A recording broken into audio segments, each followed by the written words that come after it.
Alrighty. Well, again, thank you everyone for attending. We are today going to be discussing a couple of things related to budgets, primarily best practices now that we are just starting the throes of budget season. For many of you, you might have already received initial drafts. You might be getting ready to get drafts in your hands from your manager in the course of the next few days or weeks. But wanted to start early and make sure that you were empowered with some of the best practices, strategies, pitfalls to avoid, and then also getting a little bit of a peek behind the curtain in terms of our budget templating process, some of the rhyme and reason in terms of how we operate, and then just open it up to any questions that folks might have. So first, prior to getting into the meat of the presentation, I did want to quickly walk through some of the innovations and advancements that we have made as a company in the budget development process that have been really exciting for us here at the company. So one thing, just to kind of give you a little bit of a peek, that our tech team developed a little bit earlier this year ahead of the rollout of our budget system is what we call the Westward 360 Budget Bot. And this doesn't mean a whole ton to you as a board member. This is more so in terms of our operational internal processes. But just to give you a sense of the ease that we've been able to create for our managers to initially generate the infrastructure of their budget drafts. This used to be a very long administration-heavy task with a lot of just manual steps, a lot of input, and a lot of daunting processes that had to be followed to get a workable draft in your hands. On our end, it's a few simple form fields where we are putting in the email address of the manager who is kicking off the budget process. We have unique codes within Vantica, our management software, for each community, so we identify it that way. We can input the most recent reconciled financials that we want to include. So as of right now, most communities probably have received their July statements. If not, those should be pending and released very shortly for a couple of communities where it might be taking a little bit longer. But this is nice too, because we can, over time, as the budget process moves along, re-update the budget with updated actuals without it being a huge manual process. We can input thresholds for minimum assessment increases. And then if this is a process where we're updating an already existing budget, there's a few other forms here. But what's really interesting and nice is that once you click submit, in a matter of minutes, you are going to get a draft budget. And I'll show you an example one that I kicked off that I'll be preparing to share with the board a little bit later this week. But it initiates a really workable draft that inputs a lot of really good data right off the bat. It's going to pull in all of your GL codes and budget line items that you have for 2025. It's going to populate last year actuals, so you have a frame of reference for how last year compared and shook out at year end. It'll give you in column E here, your actuals year to date through the most recently reconciled month. It'll give you initial projections based on how far we are in the year, some seasonality, based on current spending. So initially, it starts auto-populating some recommendations. Now, granted, our managers are going to be going through, combing through, making sure that they update and refine any of these numbers. And then it compares those against the current budget as well.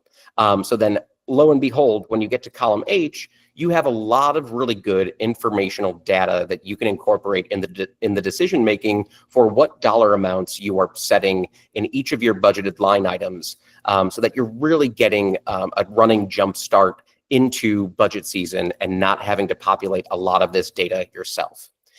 It's also going to include a column that tracks the increases, whether it's a positive increase upward and you're spending more on a particular line item. It'll also track the percentage of a decrease if you are decreasing the spend that you're budgeting for that particular line item.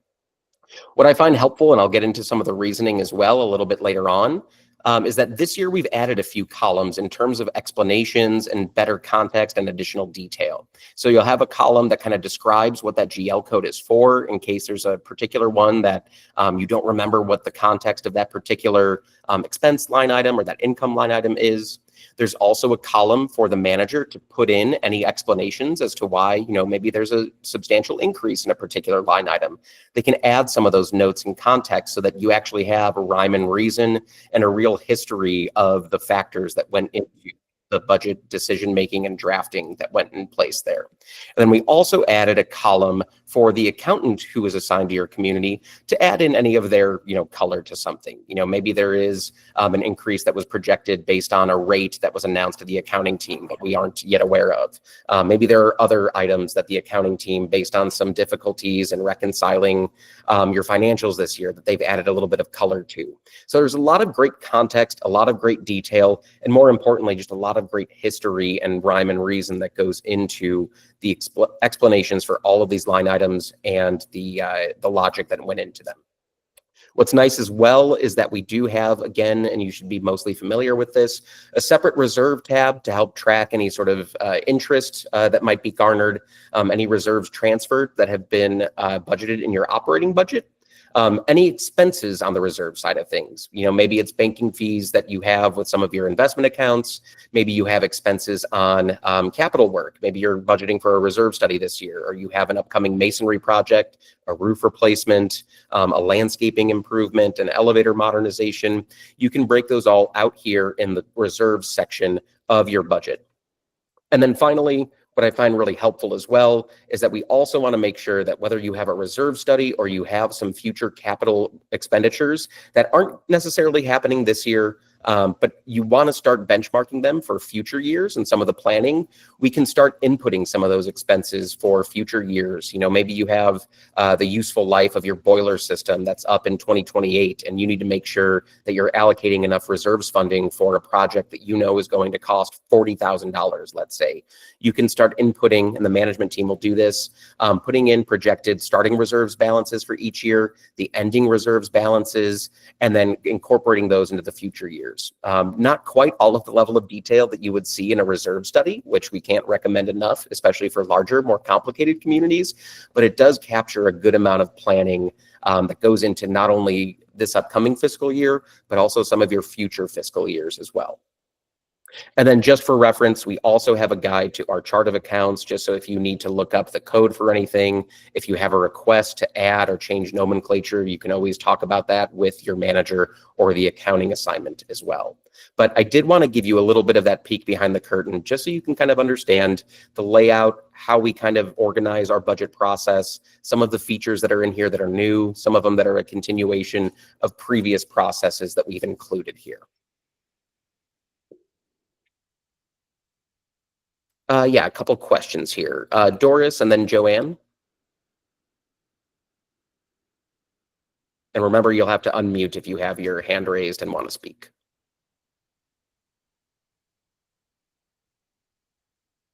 Joanne, do we want to move to you if Doris is unable to unmute?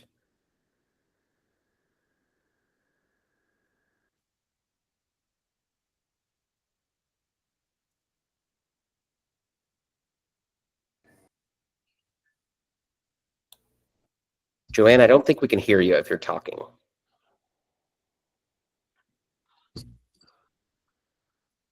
Okay, let's hold that and maybe we'll get back to you in a few minutes here.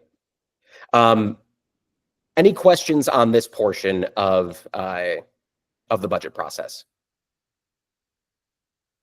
Okay, if not, then I will get over to the rest of the presentation here so we can start talking strategy and some things that will make for a successful budget season for you all. So give me one moment.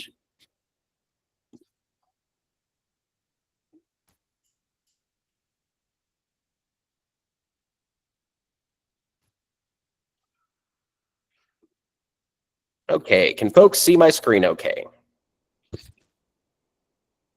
All righty, excellent. So as I mentioned, we're going to be going over some best practices.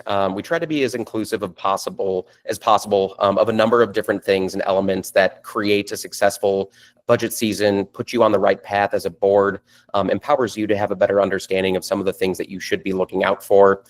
Much of the lens that we're reading this through is going to be through Illinois state law. I did add a slide for some of our Colorado communities that might be on the call as well, just for a couple of important items surrounding the budget process that are relevant to you. If you have any other concerns or questions or specifics related to your state or your local municipality or anything else that factors into governing your budget process, do let us know after the call or during the Q&A session, and we can absolutely take that. So obviously, creating a sound annual budget is one of the most, if not the most crucial responsibility for the association and for you as board members. We often live and die by the quality of the budgets we produce, the ability to stick to them, the ability to be nimble when certain years don't go the way that we planned and need to pivot as we plan for future years. So it really is a crucial process. It's an opportunity to show homeowners the diligence that you put in and the work that you put in as board members overseeing the governance and the planning for the community, and a good reflection of what we're doing on the management side. But ultimately, we want it to be a good, productive, and collaborative process amongst the team. So in terms of setting your agenda from now until year, just to make sure that you have a sense of planning and timeline and the things that you should be considering. And we'll get a little bit more into this in a moment, start early with your budget calendar. Years ago, I think conventional wisdom had boards often just talking and starting conversations around budgeting, later on in mid to late September as we approach the end of Q3 going into Q4. As you can imagine, that's a lot of work that has to get done, a lot of meetings that have to take place, all in a pretty confined space of one quarter. And that happens to be the quarter with a lot of busyness in terms of holidays, vacation travel.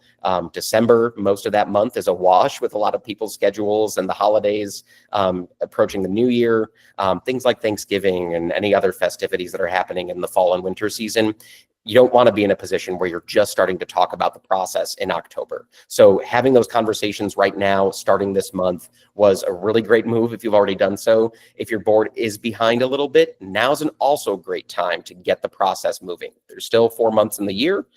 We've got good timelines, but managers' schedules fill up quickly. Coordinating people's availability for meetings can be a cumbersome process. So get that moving now. Make sure that you've got your meetings on the schedule. We'll go over some of the notice requirements that you can use to kind of get a sense of the timelines that you should be following. Reviewing past performance. The very reason I wanted to show you a copy of that budget template that we're utilizing for this year is that we factor in things like past year's actuals and budgets so that you're informing this year's decision making, not only on year-to-date spending, but 2024 actuals. If you've been a client of ours or a customer for multiple years, we've been doing your budget development process in collaboration with you on the board, even if it's with past board members. So we might have multiple years of actuals that we can incorporate into the process for posterity and for use and context and planning for future budgeting.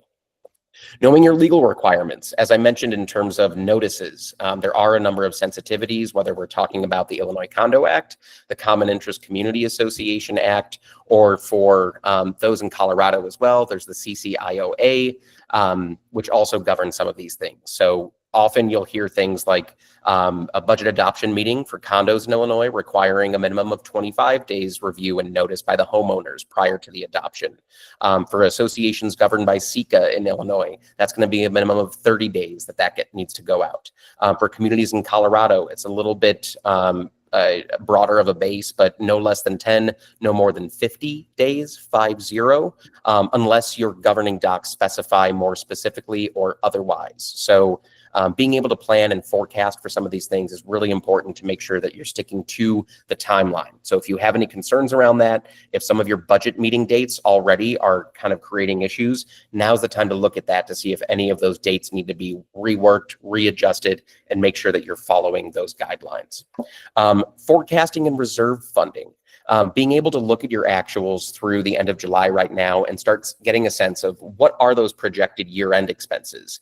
Obviously, the year-to-date spending is really helpful, but if you know that you're going to have, maybe there's a deposit due in the fourth quarter for a capital project you're taking on next year, factor that into your budget and forecasting now. If you know that the board is considering some proposals that you plan to vote upon at a September meeting for action that you're going to be starting and taking in the fourth quarter this year, and you don't yet have some of those expenses in your forecast, make sure that you start putting those in the projected columns, that we're not missing anything. We don't want to go through the arduous budget process and then suddenly have to rework numbers really late in the game because a number of unanticipated expenses that could have otherwise been incorporated into your plan weren't noted on there. So your manager should be doing their due diligence and getting a lot of those things on there, but you as board members also good to, keep us accountable, keep yourselves accountable, dive into those things and make sure that we're not leaving stones unturned in that process. And then finally, the community engagement process. You want to make sure that you're operating with transparency. Meetings in Illinois, especially when you have a quorum of the board attending these things, you do need to notice that meeting. There are boards that still operate sort of behind closed doors for things that they consider, quote unquote, workshops or an executive session. Budget discussions and budget planning aren't really in the purview of protected executive session business. They aren't meant to be handled behind closed doors. It doesn't mean that your board or your homeowners need to participate or have an opportunity to weigh in during those workshop meetings. And I have another slide that'll get into that a little bit more, but there is transparency that's needed in the process. Even if you find that disruptive, creating those parameters of letting folks know that, you'll have an opportunity to ask questions at your future budget adoption meeting, but hold those for right now. This is meant to be a planning session to work through a draft and iteration, but operating with that transparency tends to build that engagement. People build trust around that if they understand the rhyme and reason to some of your methodology around why you're maybe proposing an assessment increase. And they see that there was a lot of diligent work going into trying to keep costs down and reasonable. But even so, maybe because of things like inflation, because of tariffs that might be driving costs of materials up, because of a hard insurance market, some of these increases can be unavoidable. So operating with more transparency than less is always going to be encouraged, and involving homeowners as much as reasonable or legally required is always going to be a best practice. In terms of that calendar that I mentioned for planning purposes, start the conversations, 3 to 5 months ahead of the fiscal year start, which for many of you is going to be January. I know some on the call, maybe you have an odd fiscal year that's July through June, or maybe it's March through February, or whatever the case is. I imagine for a lot of folks attending, I'm assuming that you're on January through December fiscal years. So I base this sort of timeline on that kind of timetable. So 3 to 5 months before fiscal year end puts us right around here in July. And into August. So, starting the conversations around, the budget process in July was probably good. August is also definitely acceptable. Again, if you haven't really started meaningful conversations around it, use this as your kind of impetus and inspiration to get that moving. Our goal for our communities is by the end of this month or early to mid-September, having a meaningful draft in the board's hands, not just what our AI budget bot that helps us develop the initial template puts together, but the copy of the draft that actually, the manager spent a few hours combing through, adjusting numbers, incorporating knowns and unknowns as much as possible into that draft, adding in their notes, adding in vendor detail and frequency data. All of those things over the course of the next few weeks will allow your manager to get that meaningful draft in your hands, allow you to begin the review process, and then start getting these meetings on the books.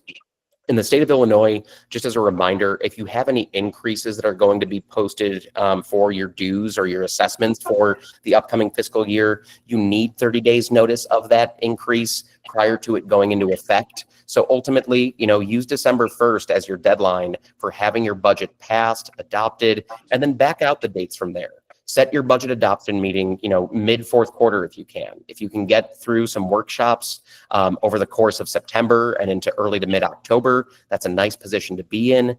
That way, once that draft is settled, you can set your meeting for that 25 to 30 days out, sometime in late October into mid-November, hopefully before the Thanksgiving holiday.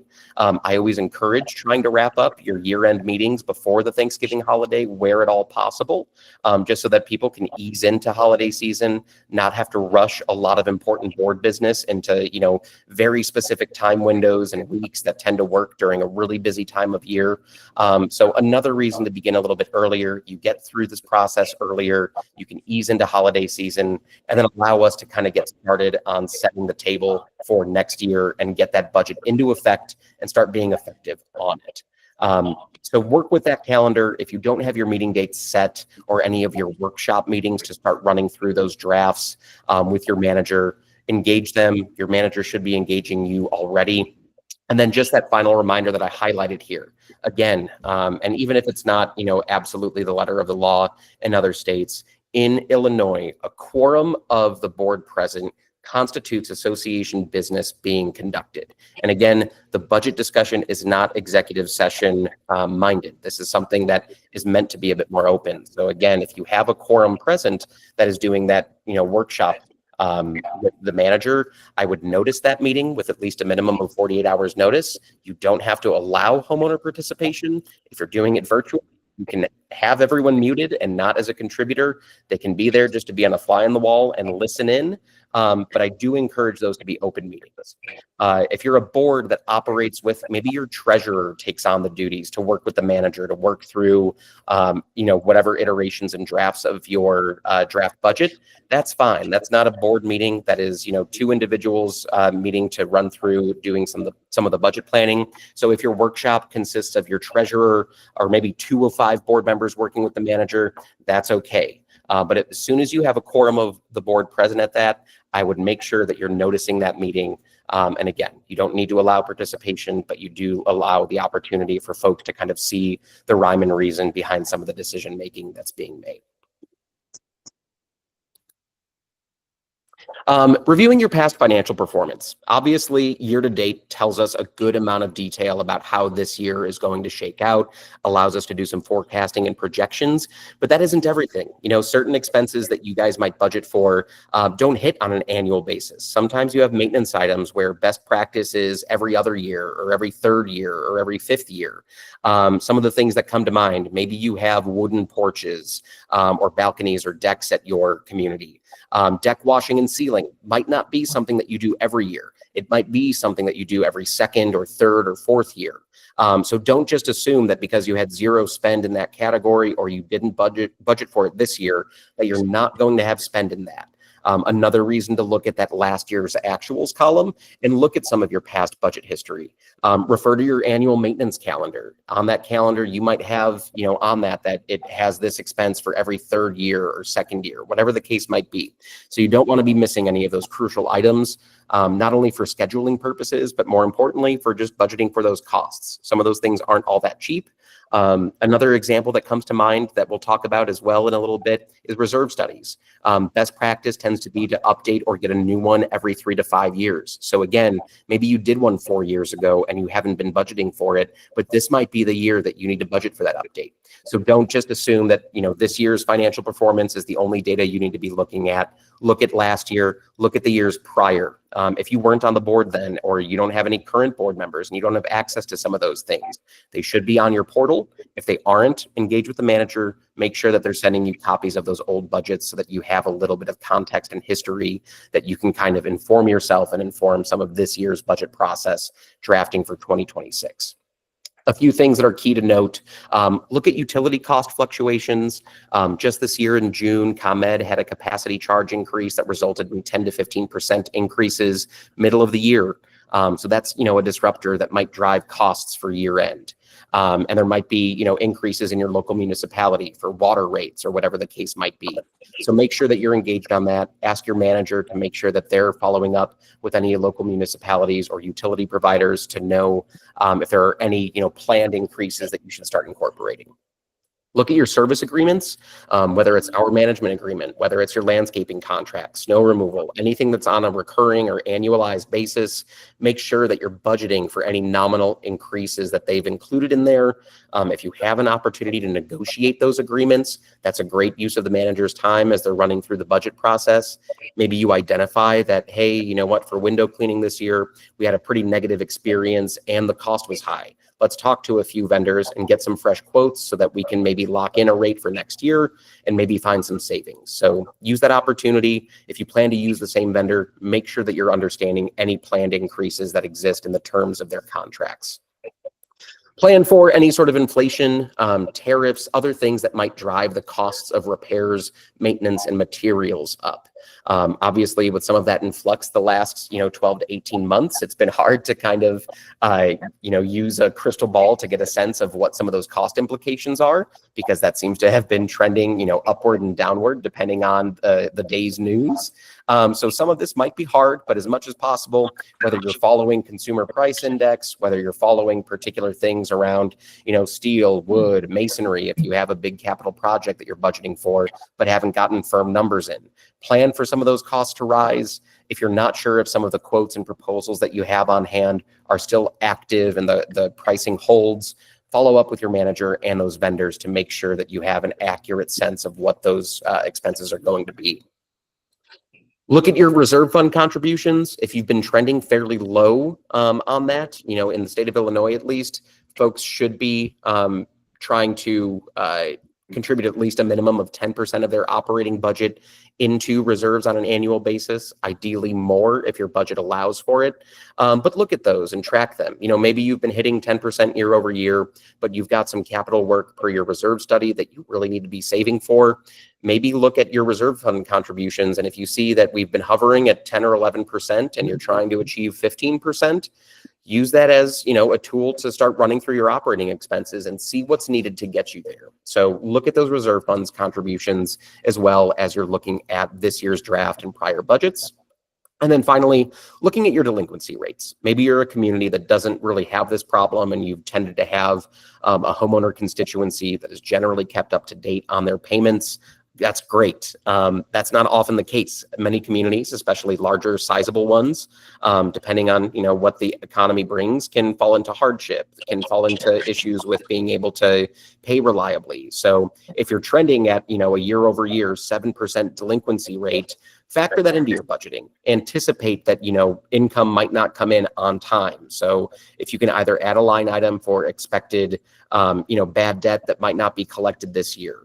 If you need to factor in that, maybe you have a 3% delinquency rate, which is really solid and not a bad one, but still factor that in. That might equate to hundreds, if not thousands of dollars of income that you might not have cash on hand by year end. So while you might recoup some of that through the collections process, not all of that sum is always guaranteed. So best to factor in a little bit of delinquency data that you might know into the budget planning process as well.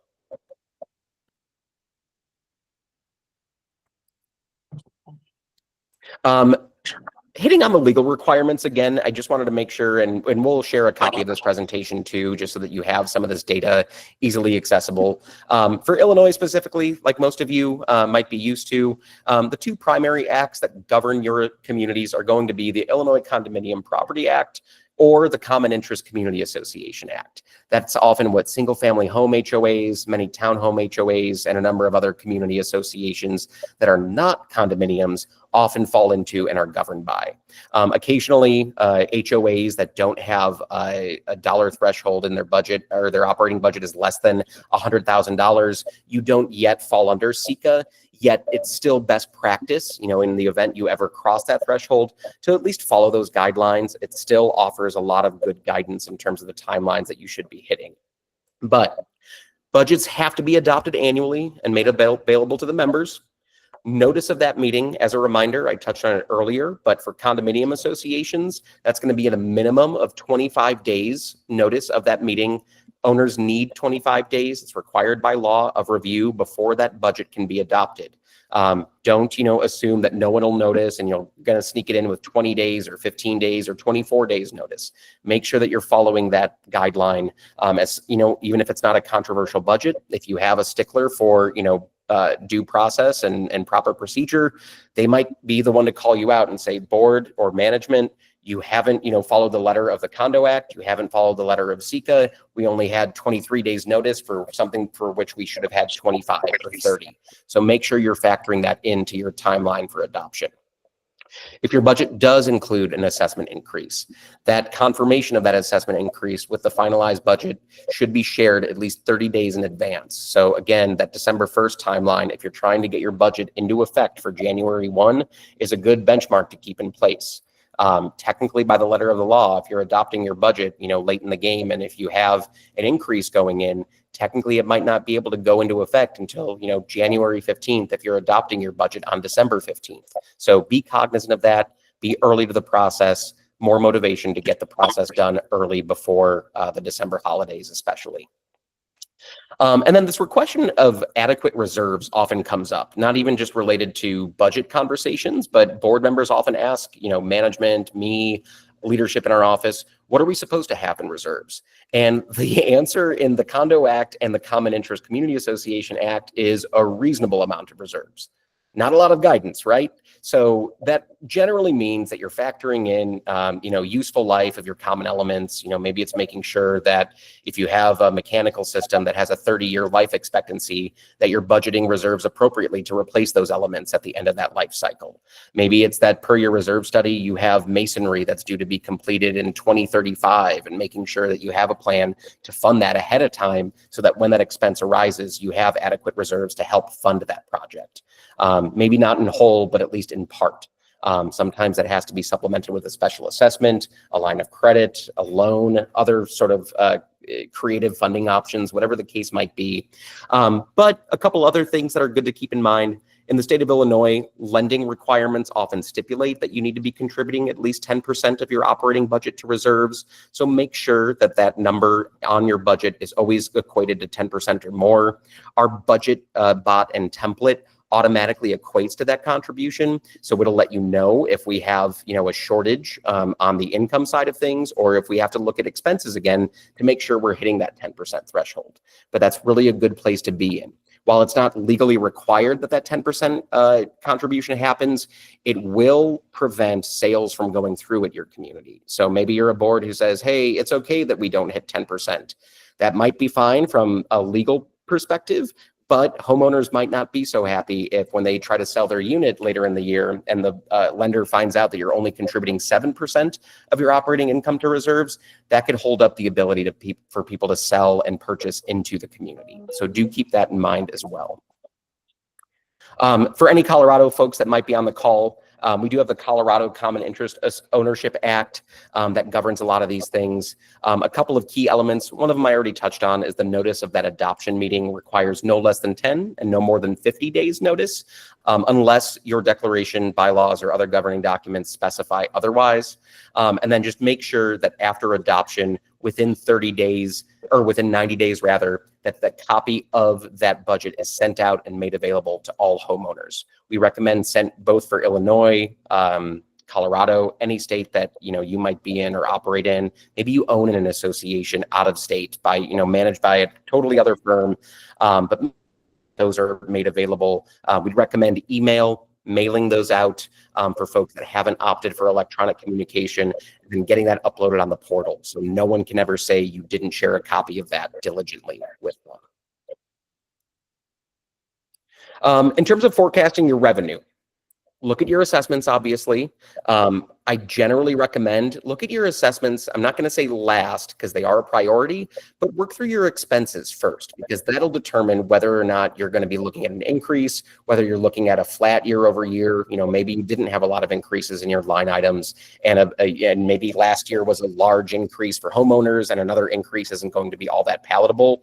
Let the expenses do the talking. If, despite some of those concerns, if expenses and rising costs are dictating that you need to do an increase, it's better that you know that, and rather than trying to sweep things under the rug or pull the wool over your eyes, be realistic about it. So look at your assessments, but first go through your expenses to make sure that that's informing whether an increase or more of a flat renewal of your current assessment rate is applicable or appropriate for 2026.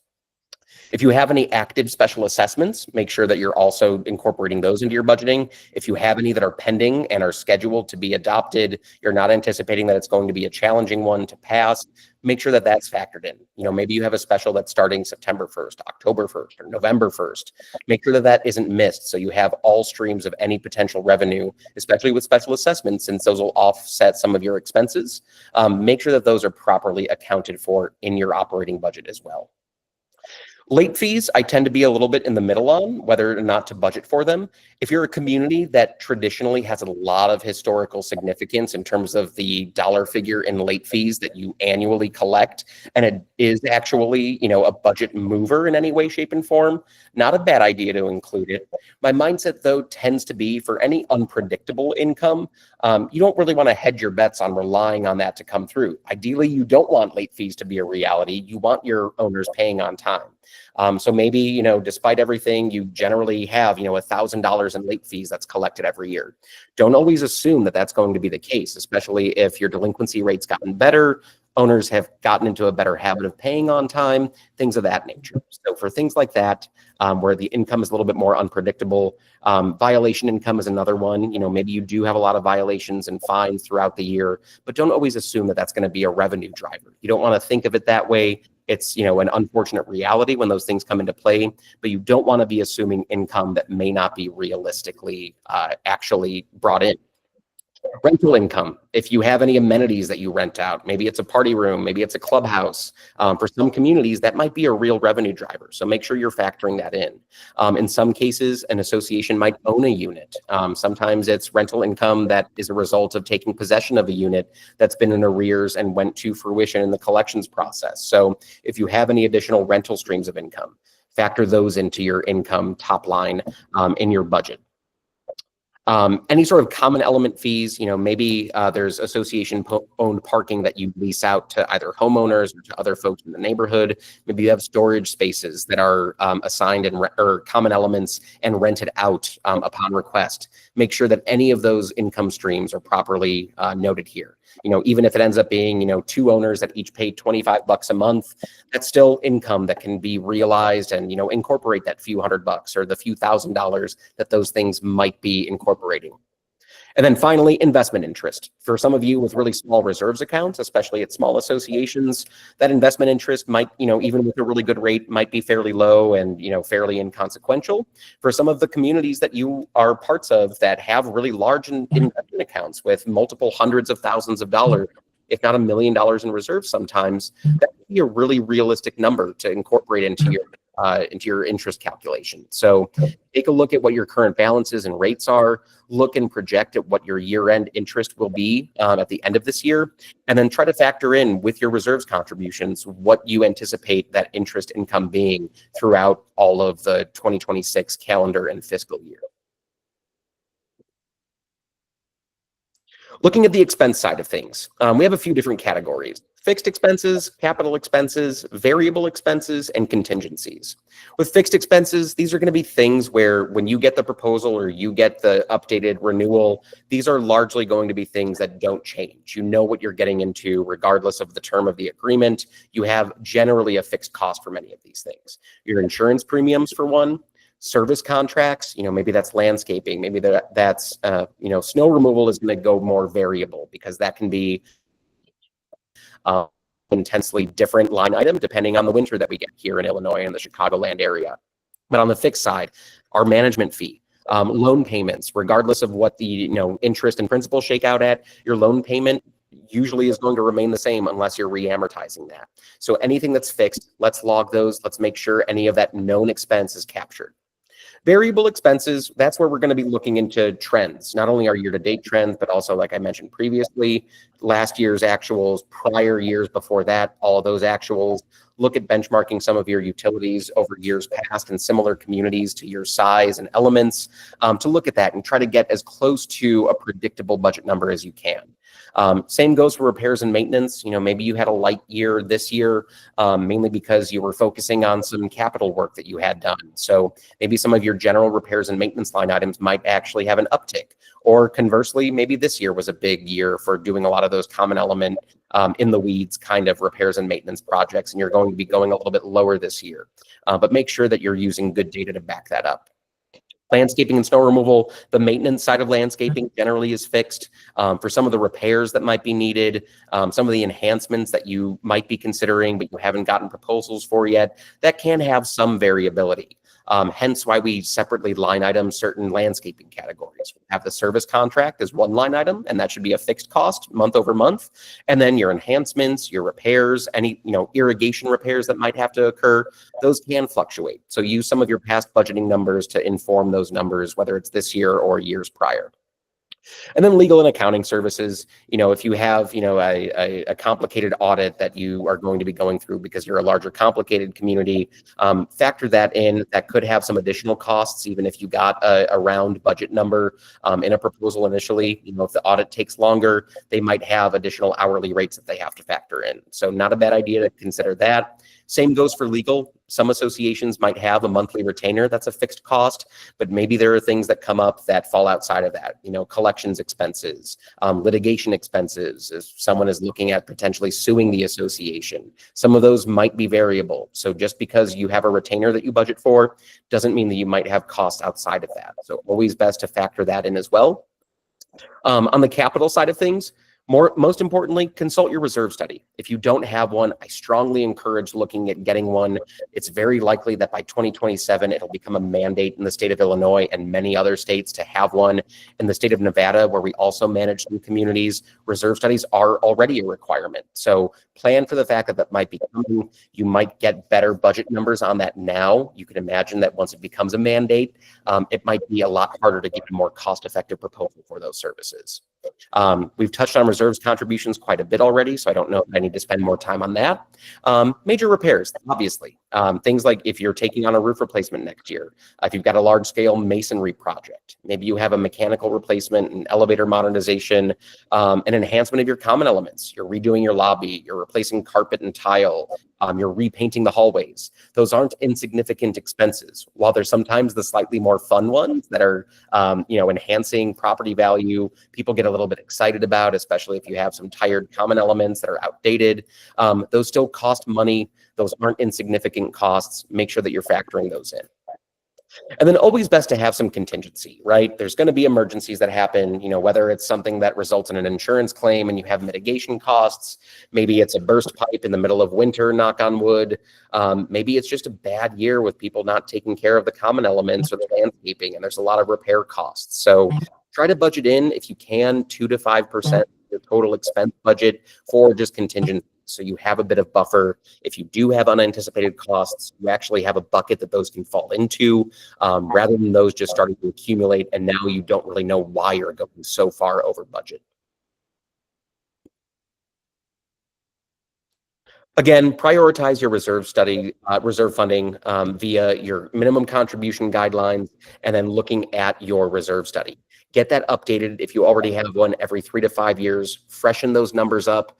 As you can imagine, things like inflation have largely driven a lot of those costs higher. So if you've been planning for a roof replacement based on a budget number that you collected last year, not a great number to work off of. So get a fresh number. Update the reserve study so that a reserve specialist can look at the calculation and see what costs have increased for some of those long-term capital replacements, improvements, maintenance issues that have to be looked at, and make sure that the numbers that you're looking at are actually reliable and up to date.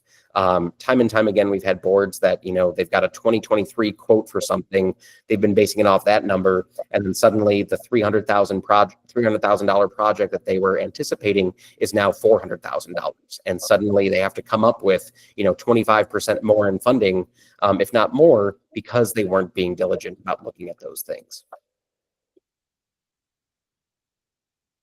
Again, account for delinquencies and inflation. Looking at a pie chart like this, if you are expecting, you've hovered around a higher delinquency rate, around 10%, factor that into your budget. Don't ignore it. It's going to be important for your cash flow to understand if you have routine folks that tend to pay 2, 3, 5 months late and cash flow becomes a problem. Factor that in. It helps with projections. It helps with expected cash flow. It makes sure that you're not starting the year sort of above your skis or over your skis and getting into expenses and costs that otherwise are not going to be long-term affordable because you have some sort of shortfall happening there.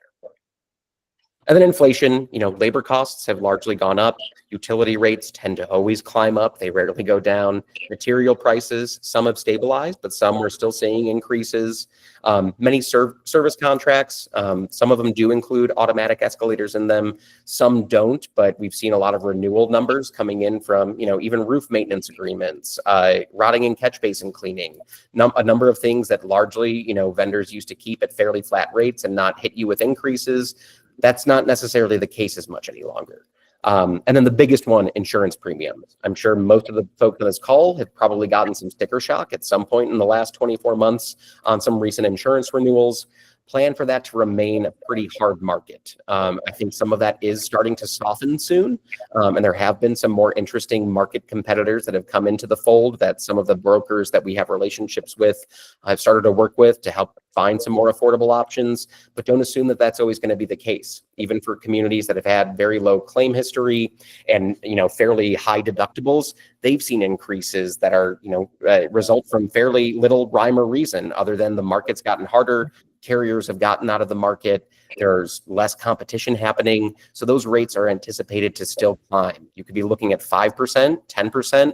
We've had HOA communities last year that were hit with 20 to 50 to 75% increases. So we're not even talking about nominal increases in some cases. We had some communities that had to pass special assessments just to be able to afford their renewal on their insurance. So take that seriously. If you have an upcoming renewal soon, make sure that your manager has already worked with the broker to start getting those numbers and you can anticipate some of those costs for this year. If you have a renewal that's not coming up until January, February, March, talk to your broker now. See if obviously they can't get firm numbers quite yet. Usually they have access to those 45 to 60 days ahead of renewal, but maybe they can at least give you a percentage number that'll be reasonable to factor into your budget planning right now.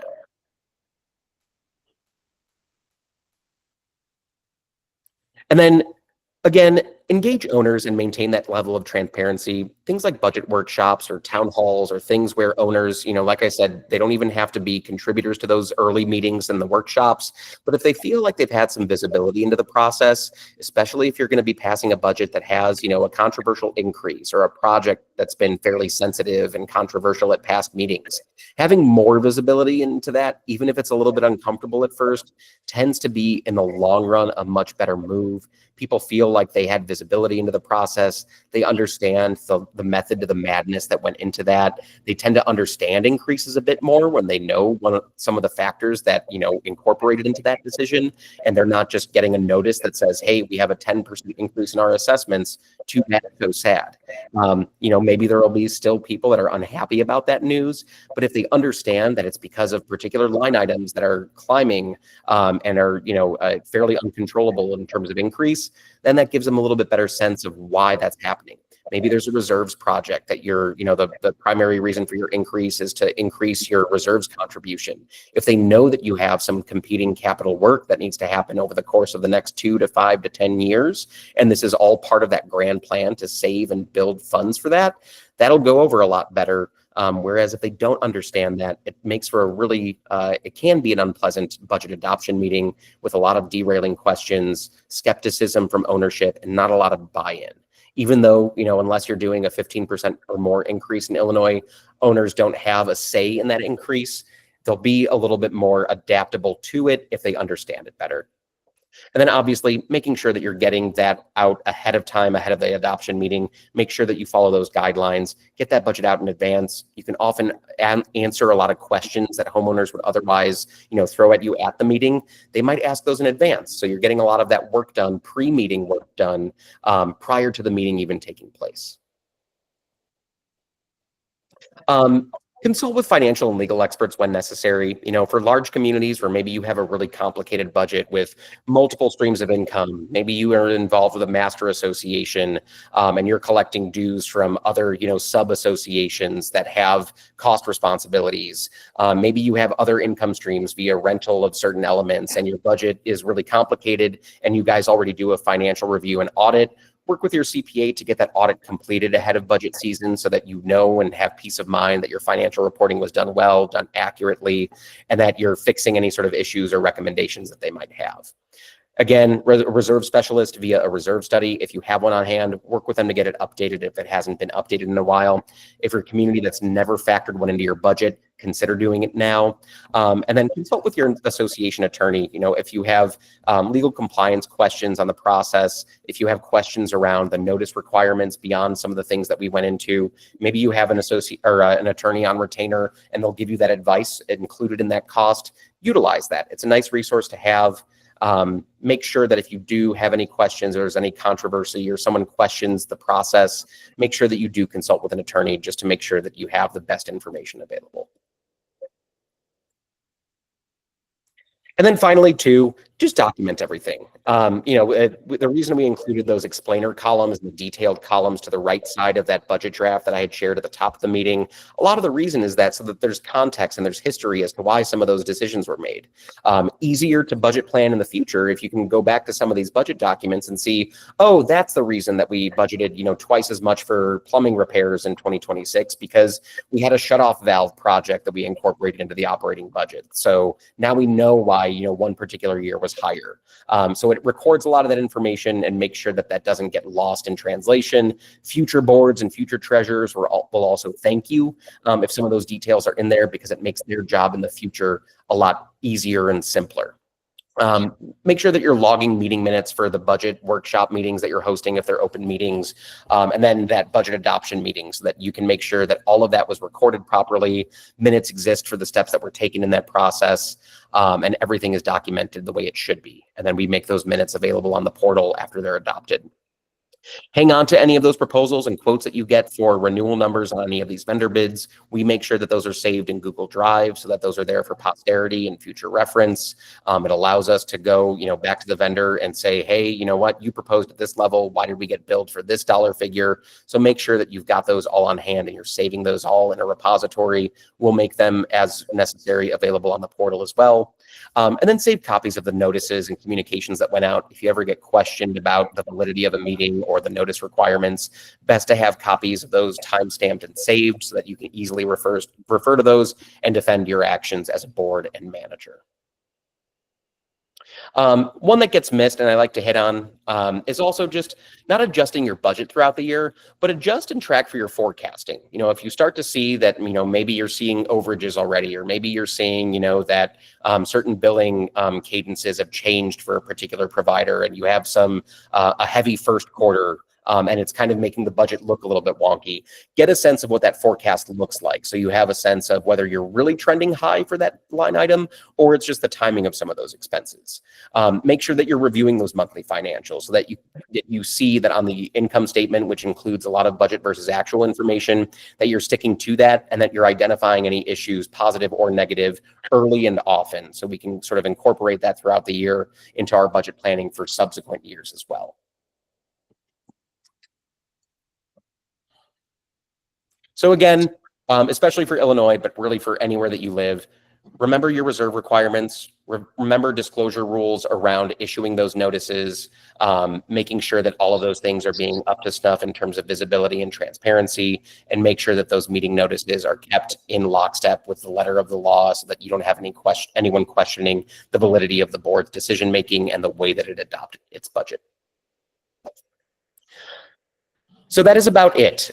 These are some of the steps that we really encourage to help plan for a strong financial foundation and really kick the year off to a good start. So again, start early with a detailed plan and timeline.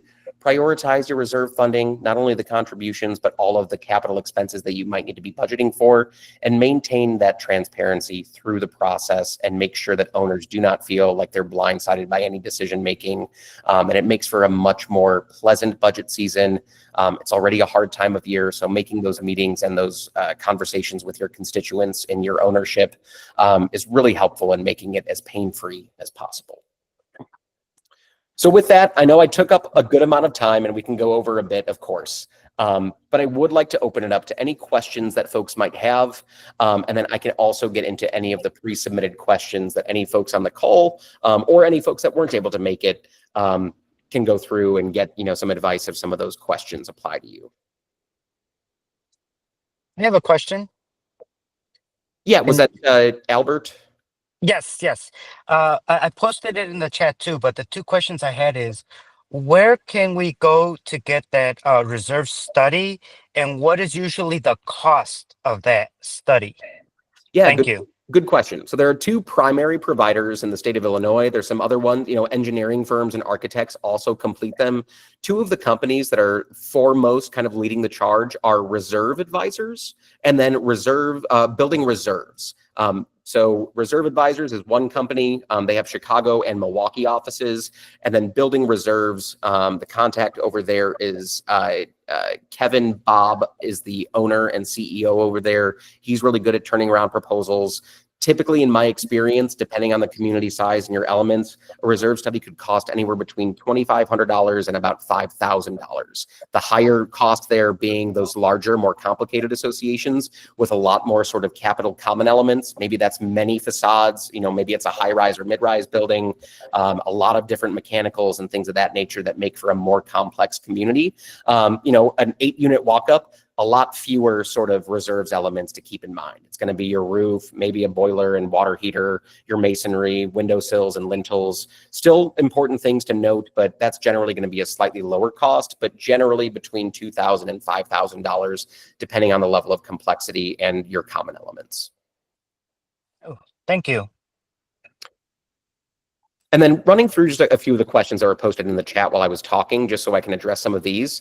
Sherry Laney had asked, can you send budget via email or must it be mailed? That is a great question. Traditionally, that was always a required mailing in addition to email. In recent years, many of you have probably gone through this. There is a process for having owners authorize and sign up and consent for electronic communication. So if they have submitted that form and we have it on file and we've indicated that they have accepted that that is an acceptable means of receiving association documentation, we can just do email for those. But if anyone hasn't submitted that, even if they generally, still work out of their email, it is a requirement that that has to go out via mail as well. So don't forget that step. For any owners that have not submitted an e-consent form, you will have some mailed copies of those budget materials, meeting notices, annual meeting notices. Those should go mailed to folks that have not submitted that electronic communication form. Jan Nelson had asked about the cost of a reserve study, and I already addressed that. Karen Malarski, being a newer customer, was asking if the Westward 360 budget process will begin soon with them. That is correct, Karen, that we will be getting a draft over to you in the coming week or two, and we will be following the same exact process. Alan Sklar asked, since Westward 360 is preparing the financials, why do we need outside CPA firm to do a compilation, review, or audit? Good question. So for a lot of smaller communities with a non-complicated budgets, not a lot of complicated chart of accounts, and not a lot of complicated inflows and outflows, often an audit or a compilation or review may not be necessary. We do diligent work on our end and have a really robust accounting team. We have 2 CPAs on staff as well. So we do a really excellent job of putting together your books. That said, there are associations that, depending on their size, their level of complexity, it has been best practice. If you're a 300, 400, 500 unit or 500 home HOA with many different inflows and outflows and lots of different sort of accounting nuances, it often can be best practice to make sure that your financial statements are being done, on a proper accrual basis, that they're looking at the quality of the reporting that's being done. Often those will, hopefully come back with flying colors that everything looks good, but sometimes there might be a critique that they have in terms of the way that the association is budgeting, that the way it's logging expenses, things of that nature. So if you're in a much smaller community, it might not be necessary. If you are in a larger, more complex community, you might already have been doing audits or financial reviews or compilations, but if when in doubt, ask your manager. They can connect with our accounting team and they can share whether or not it might be a good idea to consider. Catherine Bale had asked if most associations are working on budgets. Will community managers have time and capacity to follow up on vendor bids in the next couple of months?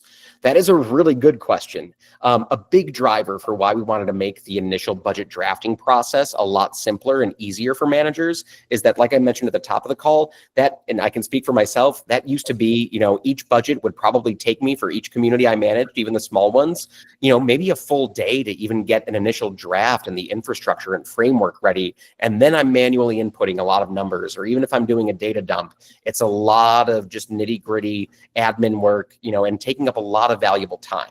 So we've instituted a lot of technological advancements to help make that process easier. It allows more bandwidth on the manager's end during a traditionally fairly busy time of year. And then with the help of their assistant and others that help them on the team day in and day out, we should have the bandwidth to be able to collect those bids and updated proposal numbers.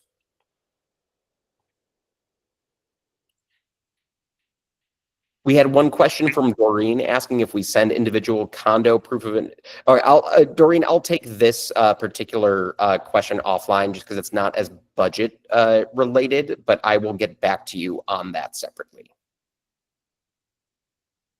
Matthew Madrid asks, how do you invite owners to a budget meeting and ask them for no input to keep the meeting more streamlined?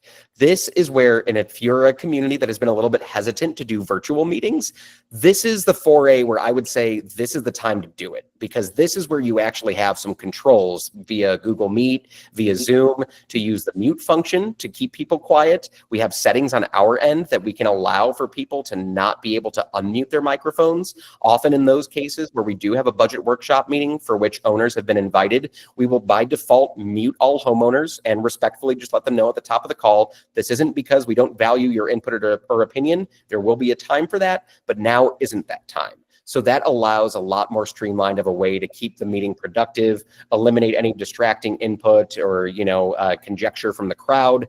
If you are doing that meeting in person, obviously a little bit harder to make sure that people are staying respectful to that. I'd advise having your manager making sure that they're setting expectations in that meeting notice that owners should not anticipate the opportunity to ask questions and be involved in that meeting, that it will be listen in only, and then encourage your manager to remain with a firm backbone at that meeting to respectfully tell folks if they do try to disrupt, to quiet down, that they will have an opportunity to ask questions at the eventual meeting at which the proposed budget is being considered and voted upon.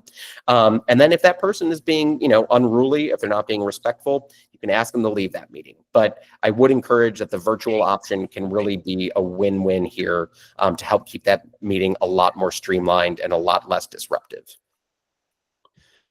We had a question about the recording being available. Typically that recording is done a couple hours after the meeting. We usually go through and just edit a couple snippets of, at the front and the back, if there's anything that needs to be removed or anything like that.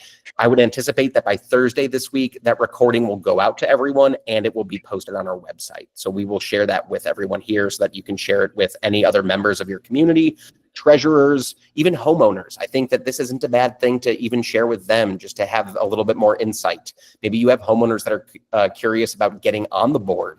This might give them a little bit more insight into how the budget process goes. So not a problem to share these sorts of things with them as well. Calvin had asked, does Westford 360 do multi-bid analysis for HOA clients? Yes, we do. So typically for things where we're collecting 3 or more proposals, we have the ability, using some tools on our end, to create a bid analysis to give you a breakdown and summary of the cost benefits, the service benefits, the warranty benefits, and comparisons between those vendors. So if that's something that you need for any of the proposals that you're looking at as you're evaluating and incorporating into your budget planning, ask your manager to do that as well. Sherry asked if we had printouts of these information sheets. I absolutely do. I will share electronic copies of these too. If anyone wants a mailed copy for any reason, I can also send that out that way.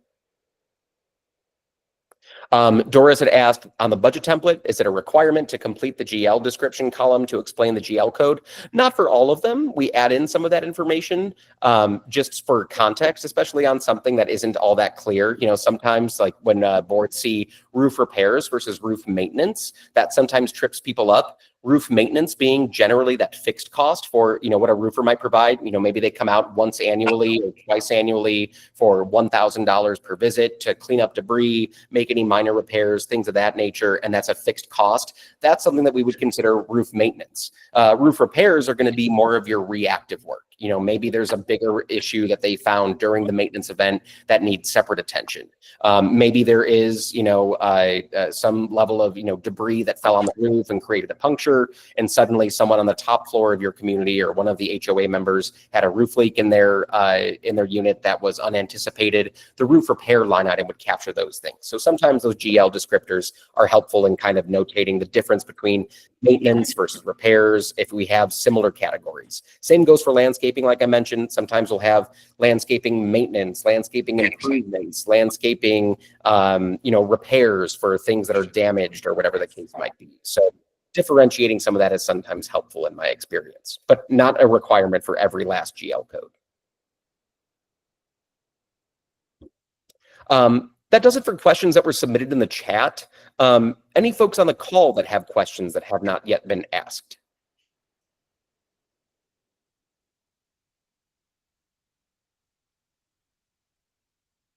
Okay. With that, If folks that would like to stay on for a few minutes, I do have a few pre-submitted questions, a few of which I thought were things that we didn't necessarily touch on quite yet.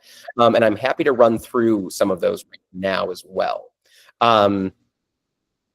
So give me one moment. One of the questions was around, will a session be recorded? Yes. So we will distribute that later this week.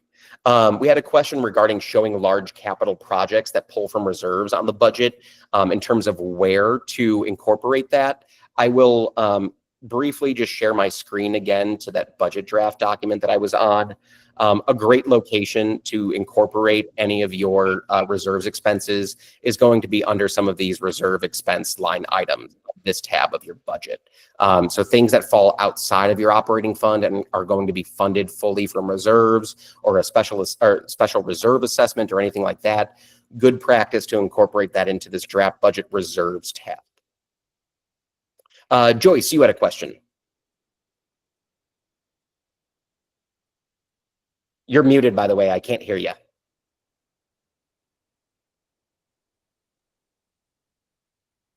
Not working? Feel free to throw it in the chat and I can take a look at it if it's something that I can address. Oh, this is a good one. Do we have to increase assessments every year? Our association has increased assessments every year for the past 5 years. I feel we have a good amount in the reserves to cover any emergency. That is a great question. So there's nothing legally binding you to have to increase dues on an annual basis. Our best practice tends to be that whether it's because of CPI or just other sort of factors in inflation, it's best practice to, even if it has been a fairly successful year where you ended up in the black and you really stuck to your operating budget this year, maybe you're not anticipating a lot of increased costs. Maybe, you're putting together your budget draft and it's totally workable without an increase. That's fine. And that's your prerogative to say, you know what, we've had a series of increases. Maybe we can take a year off. That can be one level of methodology.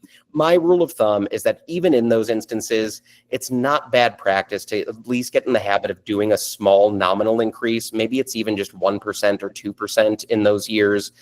People don't love seeing those increases, but maybe it is an opportunity to eke up that reserves contribution a little bit. Maybe it is an opportunity to help fund some of your smaller line items that maybe you can offset a few of those with a small increase. Costs rarely, if ever, go down. And some of those that are unanticipated sometimes hit mid-year. Earlier in the call, maybe for those that weren't on at the start, I mentioned that this year, for instance, there was a ComEd capacity charge increase that landed in June that wasn't known prior to the year starting. So sometimes those increases aren't always known ahead of budget season. So if you do have a small dues increase, that kind of thing might help offset some of the unanticipated costs or increases that you see over the year. Maybe it helps offset some of your contingency line items expenditures. So increases to your assessments, not absolutely a requirement. Obviously, much more imperative if you're seeing that as you're putting expenses together, that you're going to be falling short. Or that you have a need to do a more robust increase. In those cases, absolutely look at what level of increase is going to be appropriate for your community. But yeah, not always is it going to be an absolute requirement that you're increasing your assessment or your association dues. But don't, we've had communities decrease dues. Absolutely don't do that. Even if you think and you've done every last little bit of analysis and, hey, we can give a little bit of relief, it's not a good idea. We've had countless customers come over to us over the years who've said that they've had a bad trend of, a board brought up a dues decrease. Management said, yeah, go for it. And then they were kicking themselves in the butt, years down the line because that really just backpedaled a lot of progress that was made. So dues increases, not always a requirement. But don't shy away from them. Try to make them a little bit more part of your culture, that at least a nominal increase is to be expected year over year. Let me take a look if there's anything else that wasn't yet addressed. Yeah, someone asked from one of the communities that we manage in Highland Park, Can reports by contractors or companies be obtained to help in the process, monthly, yearly, any sort of reporting? Yeah, absolutely. If there's, work order history that's helpful to incorporate, maybe looking at some of the service tickets from your elevator vendor are useful in identifying, hey, maybe there weren't a lot of extra expenses this year, but maybe they noted on some of those reports that, hey, there's a piston that's starting to wear on the in the elevator shaft, and we're noting it that next year might be the year to replace it. Look through some of those. If you haven't taken a look at some of those reports, service tickets, some of those things that capture a little bit more nuanced data, not a bad idea. If your manager needs to request copies of those, definitely reach out to them. They can work with the account rep from whatever vendors and get some of those reports, because maybe they do uncover some detail that would be good to incorporate into your budget as well. We had a question that was asking, what is the earliest the board should start in the budget process? In my opinion, there really isn't too early of a time. I would say by and large, once we've gotten through the month of June and we have about half the years of trend of expenses and income, that tends to be a good starting point. I think if you're starting earlier than that, there's nothing preventing you from at least starting the draft and starting to track some of your forecasting. We can generate a draft really early in the process too, but the numbers and the forecasting and the projections start to be a bit more meaningful after we've crossed the June 30th threshold. We typically have your reconciled June financials by mid to third week of July. So tends to be middle of July is a good starting point. Again, like I mentioned earlier in the call, if you're just starting now, also not a bad time. August is perfectly acceptable. Still allows time to get through that process. But I wouldn't eke it out. Don't wait until middle of next month to just start talking about these things. Get on it now so that you can be a little bit earlier to the game. Karen asked, you stated there may be expenses that are not incurred every year, but every 2 to 3 years. Does this type of expense go into the reserve fund? It depends on whether that is considered a capital repair and expense, or if it's more of an operating expense. A couple points of comparison. Like the one I mentioned earlier, deck washing and sealing. If you're a fairly large association and that line item doesn't constitute, more than 10% of your operating budget, maybe that's not a capital expense and you just need to put it on your 5-year plan. But we could also create like a 5-year plan for operating expenses too. It doesn't have to be just reserve expenses. So for any of those, every second or third year expenses that are on the operating budget, we can create kind of a 5-year plan for operating expenses and note that. But that 5-year plan that's already in these templates, that's more for some of those capital improvements that are intended to kind of give you a framework of how much reserves do I need to start anticipating for in year 2 or 3 from now, or even further out from there. But yeah, some of those expenses, Karen, that fall, every second or third year, maybe that's a we have a community that does, they took on a capital project to repaint all of their ironwork. So their fencing, balcony railings, they have Juliet balconies as well. They took on an $80,000 expense last year, and now every year forward, they're on an every other year basis to do spot touch-ups and repairs. And they've incorporated that into their operating budget. So that's something that maybe falls into, borderline between reserves or operating. If you're unsure of where it should land or which bucket to put it in, talk to your manager, loop in the association accountant. They can give you a little bit of guidance and best practice on what will be most appropriate.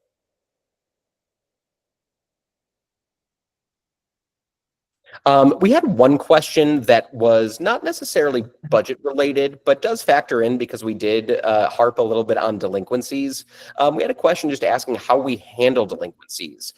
We actually instituted a program last year called our Payments Solutions Initiative, which really upticked the level of customer touches on notifying owners and board members alike of those delinquencies. So once an owner has not paid, past their grace period and we've hit the late fee date, they will get notified that late fee is applied. Typically, for most owners, that'll be that little kick in the pants that they need to get their payment in and make sure that they're up to speed. If they haven't, we issue an automatic 30-day demand if they've hit the 1-month delinquency rate, if you're on monthly assessments.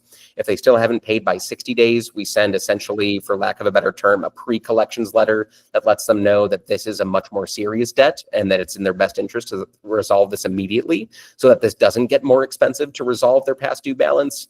And then at the 90-day mark, we'll also also issue a notice at that point. For many associations, the 90-day mark is in conjunction with where you would typically turn that over to your collections attorney.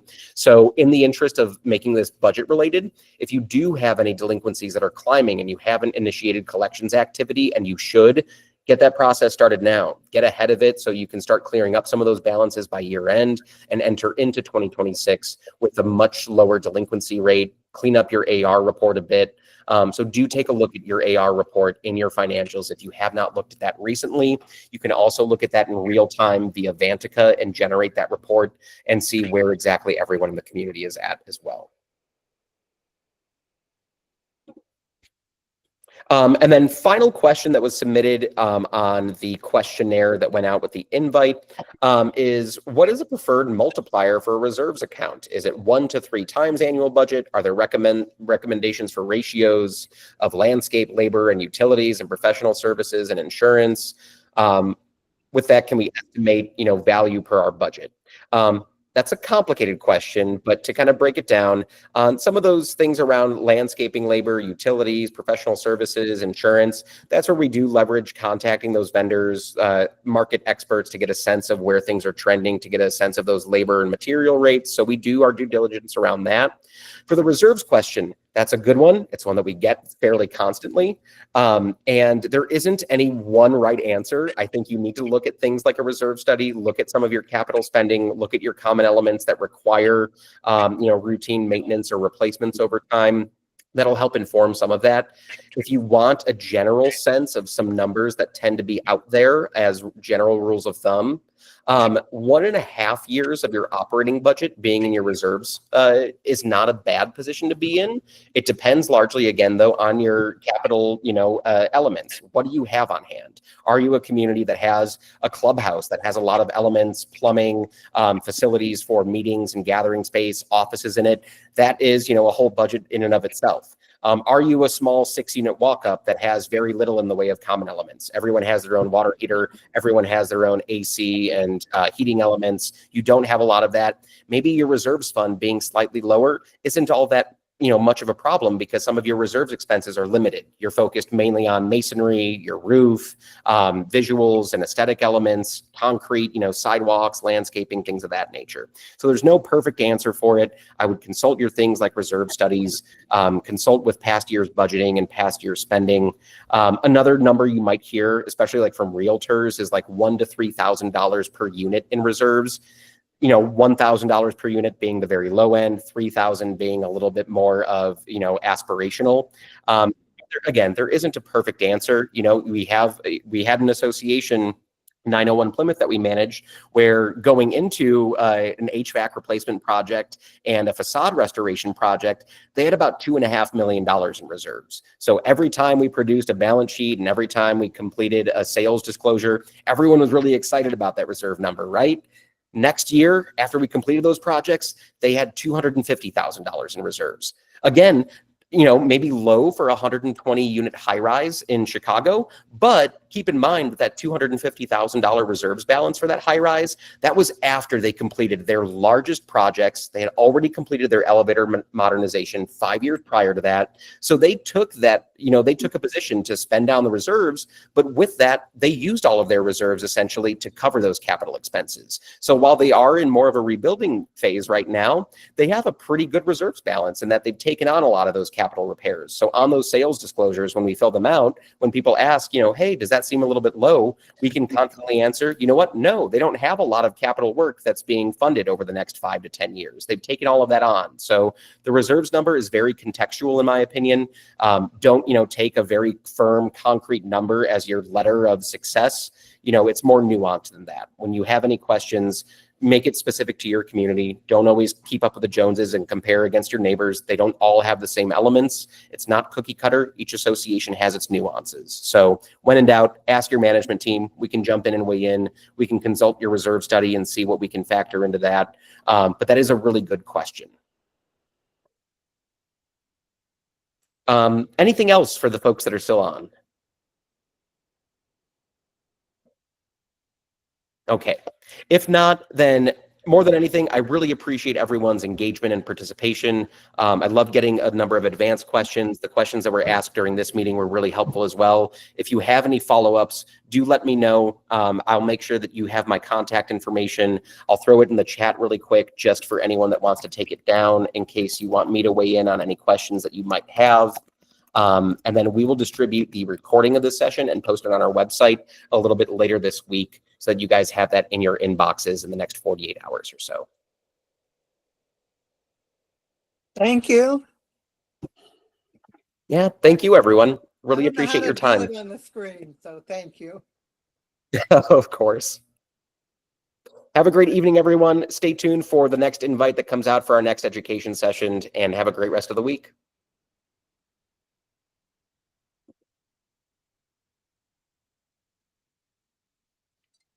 Thanks, Eric. Thanks, Kinga. Bye.